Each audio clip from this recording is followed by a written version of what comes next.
Today, we're talking about protecting and providing, two crazy concepts that a lot of people who are married, thinking about marriage, men and women in general, have always been discussing, and it's been a conversation for generations and centuries.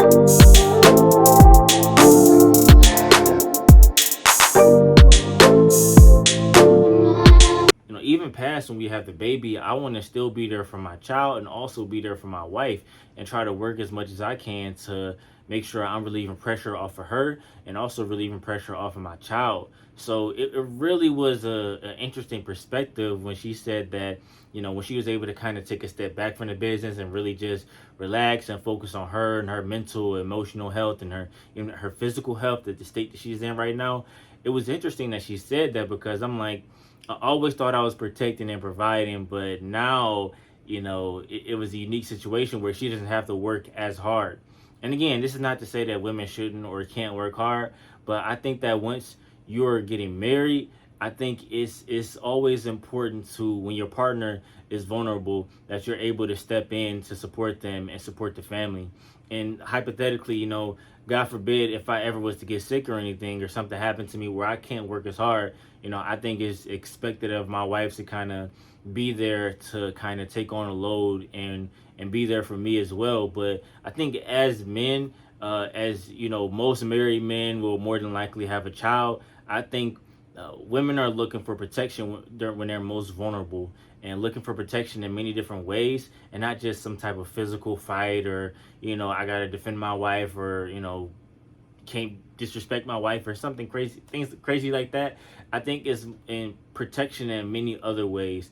I think is protection from the mental stress that comes from working so hard, working crazy hours. I think it's the protection from the depression and the anxiety of not knowing what your future looks like when you're working hard, or you're trying to create something, create a legacy for your family, for your children, or trying to provide for yourself. I think it's protection in that way, that your partner provides the security where moving forward that they're guiding you, holding your hand, and they won't let you fall. I think that's really what it is that they're holding your hand, making sure you won't fall. And the vulnerability on our end is that we're taking the steps first to make sure that wherever we're leading our partner, that those steps are safe. That we're taking a step first for our family to say, okay, it's safe right here. We can come right here. We can move in this direction. And I think that's really what's important for a lot of men because, again, if you're a married man, more than likely you will have a kid. More than likely, your wife will get pregnant. And if there's problems with pregnancy, always look to foster and adopt. And even looking to foster and adopt in general, don't look at that as a secondary option. But that's another conversation for another day. But everybody should foster and adopt in general. But on this subject, I think it's extremely important that we are there to support our partner if we are married and expecting to have a child, or even if you do foster and adopt. Make sure you're there for your partner and prepare when they are stressed to kind of pick up the workload. And if there is a drop off, in productivity for your partner around the house with chores, with cooking, with money, whatever it may be, make sure you're there to support your partner. And as women deal with things with their body, menstrual cycles, pregnancy, and other things that men can never relate to or go through, I think that sense of vulnerability requires us as men to really be there for our partner and to really make them feel protected during those times and spaces of vulnerability, and just feel protected in general. So that's really what I learned about protecting and providing a sense of stability and direction, but also protecting her in her most vulnerable times and spaces. And it really changed my thought on protecting and providing. And I hear so many conversations about that, protecting and providing.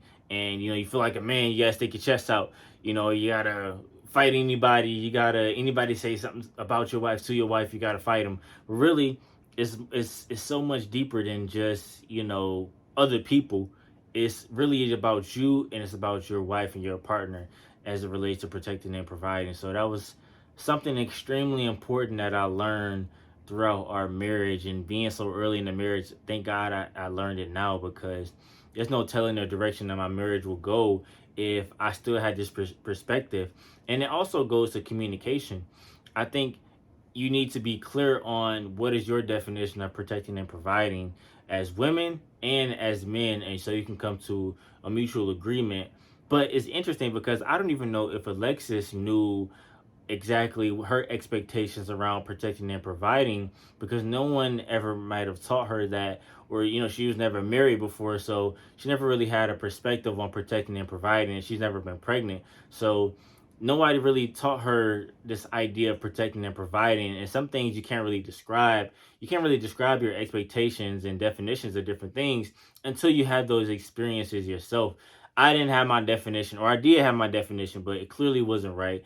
Alexis, I don't even think her definition was on point, or at least what she thought it was when we first got married.